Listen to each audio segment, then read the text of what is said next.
حضرت داؤد علیہ السلام کی قوم بندر کیوں بنی؟ آخر ان لوگوں نے کون سا ایسا جرم کیا تھا، کون سی ایسی اللہ کی نافرمانی کی تھی، کون سا ایسا گناہ کیا تھا کہ جس گناہ نے ان کے چہرے مسخ کر ڈالے؟ یہ بندروں کی صورت اختیار کر گئے، بندروں کی شکل اختیار کر گئے۔ حضرت داؤد علیہ السلام اللہ تعالیٰ کے برگزیدہ نبی تھے۔ حضرت داؤد علیہ السلام کی 70,000 آدمی عقبہ کے پاس سمندر کے کنارے ایلا نامی ایک گاؤں میں رہا کرتے تھے۔ یہ گاؤں بڑا ہی خوبصورت تھا، بڑا ہی خوشحال تھا۔ گاؤں میں رہنے والا ہر ایک انسان خوشحال دکھائی دیتا تھا۔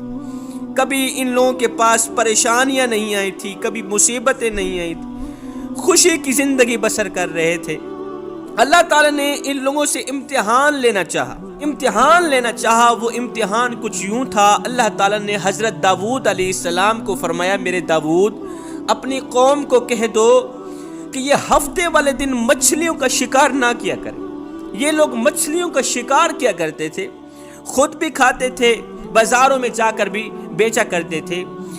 ان کا یہی بزنس تھا، ان کا یہی کاروبار تھا، مچھلیوں کا شکار کرنا۔ اللہ تعالیٰ نے حضرت داؤد علیہ السلام کو فرمایا، داؤد حکم دیا، جاؤ اپنی قوم کو کہہ دو کہ یہ ہفتے والے دن مچھلیوں کا شکار ہرگز نہ کیے گئے۔ ہفتے والے دن مچھلیوں کا شکار کرنا اللہ تعالیٰ نے حرام کر دیا، جبکہ ہفتے والے دن دیگر دنوں سے زیادہ مچھلیاں آتی تھی، بے شمار مچھلیاں آتی تھیں۔ اب جیسے ہی حضرت داؤد علیہ السلام نے منع فرمایا تو شیطان نے ان کو بہکانے کی کوشش کی۔ شیطان ان پر حملہ آور ہوا۔ شیطان نے کہا، اس طرح کرو، ہفتے والے دن دیگر دنوں سے زیادہ بے شمار مچھلیاں آتی ہیں، اس طرح کرو کہ سمندر سے نالیاں نکال کر خشکی میں چند گھڑے بنا لو۔ سمندر سے نالیاں نکال کر خشکی میں چند گھڑے بنا لو، اور ہفتے والے دن ان نالیوں کے ذریعے بے شمار مچھلیاں آئیں گی، تمہارے گھڑے بھر جائیں گے۔ جب تمہارے گھڑے مچھلیوں سے بھر جائیں گے تو پھر نالیوں کو بند کر دینا۔ اتوار والے دن یہی مچھلیاں بازار میں جا کے فروخت کرنا، تم دن بدن امیر بنتے چلے جاؤ گے۔ اللہ تعالیٰ کے حکم کی تعمیل بھی ہوتی جائے گی۔ اس طرح سے اللہ تعالیٰ کے حکم کی تعمیل بھی ہوتی رہے گی اور تمہارا بزنس بھی خوب چمکتا جائے گا۔ اب کچھ بدبخت لوگوں کو شیطان کی ہیلا بازی پسند آئی۔ ان میں سے کچھ بدبخت لوگ شیطان کے اس مشورے کو قبول کر بیٹھے۔ وہ نادان نہیں جانتے تھے کہ شیطان انسان کا کھلا دشمن ہے، شیطان انسان کے باپ کا دشمن، حضرت آدم علیہ السلام کا بھی دشمن، آپ کی اولاد کا بھی دشمن۔ شیطان انسان کو اللہ تعالیٰ کے کرم سے دور کر دیتا ہے، رحمت سے دور کر دیتا ہے، اللہ تعالیٰ کے غضب کے نزدیک کر دیتا ہے۔ شیطان خود بھی جہنمی، یہ چاہتا ہے کہ ہر ایک انسان میرے ساتھ قیامت کے دن جہنم میں جائے۔ شیطان کے اندر بھلائی ہرگز نظر نہیں آئے گی تمہیں۔ ایک دن ایک شخص دیوار کے نیچے بیٹھا ہوا تھا، بارش برس رہی تھی، یہ شخص دیوار کے نیچے بیٹھا ہوا ہے، وہاں سے ایک اور شخص گزرا، اس نے کہا، بھائی جلدی یہاں سے اٹھ جاؤ، دیوار گرنے والی ہے۔ یہ بیٹھنے والا شخص جیسے ہی ایک سائیڈ پہ ہوا، دیوار نیچے گر، جیسے ہی دیوار نیچے گری، یہ دوڑ کر گیا، اس بتانے والے شخص کو کہا کہ تو نے بہت بڑا احسان کیا ہے، مجھ پہ میری جان بچائی ہے، بتا تو صحیح تیرا نام کیا ہے؟ اس نے کہا، جی میرا نام شیطان ہے۔ شیطان، میں نے سنا تھا شیطان انسان کا کھلا دشمن ہے، تو میرا دشمن تھا۔ شیطان نے کہا، میں ابھی بھی تیری جان کی حفاظت کرنے والا نہیں، تیرا دشمن ہی ہوں۔ تیری جان اس لیے بچائی ہے کہ اگر تو دیوار کے نیچے دب کر مرتا تو شہیدوں والی موت مرتا، اب تو ویسے ہی مرے گا۔ شیطان انسان کا کھلا دشمن ہے، وہ نادان نہیں جان سکے، شیطان کے مشورے کو قبول کر بیٹھے۔ اب اس موقع پر یہودیوں کے 3 گروپ تھے۔ ایک گروپ شیطان کے مشورے کو قبول کرنے والا تھا، دوسرا گروپ منع کرنے والا تھا کہ نادانو اس کام سے باز آ جاؤ، یہ اللہ تعالیٰ کا ناپسندیدہ کام ہے، اللہ تعالیٰ کی نافرمانی ہرگز نہ کرو، اگر اللہ تعالیٰ کی نافرمانی کرو گے اللہ تعالیٰ تم پر عذاب برسائے گا۔ اب تیسرا گروپ یہ تھا جو ان منع کرنے والوں کو منع کر رہا تھا کہ تم ان لوگوں کو کیوں روک رہے ہو۔ شیطان نے ان کی آنکھوں پر پردے ڈال دیے، ان کے دل کالے کر دیے، ان کے دماغ کو، ان کے ذہنوں کو بند کر دیا ہے، اب یہ اللہ تعالیٰ کی نافرمانی سے باز نہیں آئیں گے، اللہ تعالیٰ انہی عذاب میں مبتلا کرے گا ہی کرے گا۔ تم لوگ ان کو نصیحتیں کیوں کر رہے ہو؟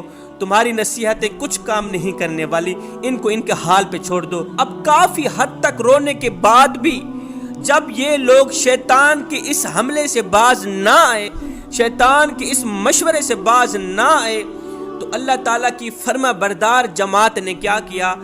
منع کرنے والی جماعت نے کیا کیا؟ گاؤں کو تقسیم کر دیا، درمیان میں سے ایک دیوار کھڑی کر دی، نافرمان جماعت الگ، فرما بردار جماعت الگ، دو دروازے کھول دیے، سب کا آنا جانا الگ الگ۔ منع کرنے والی جماعت نے نافرمان جماعت سے رشتہ ناتا ختم کر دیا، میل ملاپ ختم کر دیا، بات چیت ختم کر دی، وہ اپنے گھر یہ اپنے گھر۔ وقت گزرتا گیا، وہ اللہ تعالیٰ کی نافرمانی پہ ڈٹے رہے، ایک گناہ کے اوپر دوسرا گناہ کر دیتے، اللہ کی اس نافرمانی کے ساتھ ساتھ اور بھی کئی گناہوں میں ملوث ہوتے گئے۔ جب زیادہ بھٹکنے لگے، جب حد سے تجاوز کرنے لگے، تو حضرت داؤد علیہ السلام نے انہیں بد دعا دی کہ اللہ تعالیٰ تمہارے چہروں کو مسخ کر دے، اللہ تعالیٰ تمہیں ایسا عذاب دے کہ تمہارے چہرے بگڑ جائیں، تمہیں مسخ کر دے اللہ تعالیٰ۔ داؤد علیہ السلام کی بد دعا کا اثر یہ ہوا کہ اسی دن ان لوگوں کا گھر سے باہر نکلنا مشکل بن گیا، ان میں سے کوئی بھی آدمی باہر نہ نکلا۔ دن گزر گیا، رات گزر گئی، دوسرے دن بھی کوئی بھی شخص باہر نہ نکلا۔ اب اس منع کرنے والی جماعت نے سوچا اور ان کو کیا ہو گیا، کہیں مر تو نہیں گئے، باہر کیوں نہیں نکلے، کہیں اللہ کا عذاب برس تو نہیں پڑا، کہیں یہ اندر کے اندر مر تو نہیں گئے۔ اب منع کرنے والی جماعت کے چند لوگ دیوار کے اوپر چڑھے کہ دیکھیں تو صحیح کس حال میں ہیں یہ لوگ۔ جب یہ دیوار کے اوپر چڑھے نا، جب جھانک کر کے دیکھا تو ان کی چیخ نکل گئی، عبرت ناک منظر دیکھا کہ وہ سب لوگ بندروں کی صورت میں مسخ ہو گئے، سب لوگ بندروں کی صورت اختیار کر گئے۔ وہاں انسان کوئی نظر نہیں آ رہا، وہاں تو بندر ہی بندر نظر آ رہے ہیں۔ یہ تمام لوگ دوڑ کر گئے، دروازے سے مجرموں کے گھر کے اندر داخل ہوئے، مجرموں کی بستی کے اندر داخل ہوئے، دیکھا سارے بندر ہی بندر ہیں، انسانوں کا نام و نشان نہیں ہے۔ ان بندر بن جانے والوں کی تعداد 12,000 تھی۔ حضرت داؤد علیہ السلام کے 12,000 لوگ، نافرمان لوگ، مجرم لوگ، گنہگار لوگ، گناہوں کے اوپر گناہ کرنے والے 12,000 لوگ بندروں کی صورت اختیار کر گئے، بندروں کی صورت میں مسخ کر دیے گئے۔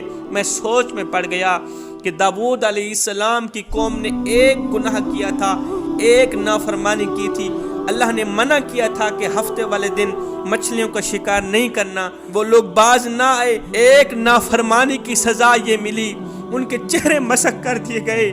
ہائے، ہم صبح سے لے کر شام تک اللہ تعالیٰ کی کتنی نافرمانیاں کرتے، ہم صبح سے لے کر شام تک کتنے گناہ کرتے، گناہوں پہ گناہ کرتے ہیں، چغلی کرتے ہیں، ڈنڈی مارتے ہیں، سونے کو چاندی، چاندی کو سونا بنا کے بیچتے ہیں، چوریاں کرتے ہیں، غیبت کرتے ہیں، ہر وہ کام کرتے ہیں جس سے اللہ تعالیٰ سخت نفرت کرتا ہے۔ ہم ان کاموں کو پسند کرتے ہیں جو کام ہمیں اللہ کے غضب کا نشانہ بناتے ہیں۔ آج ہماری شکلیں برقرار ہیں، ہماری شکلیں بگڑی نہیں ہیں۔ جوانو، یہ صدقہ ہے تو صرف مدینے والے کا صدقہ ہے۔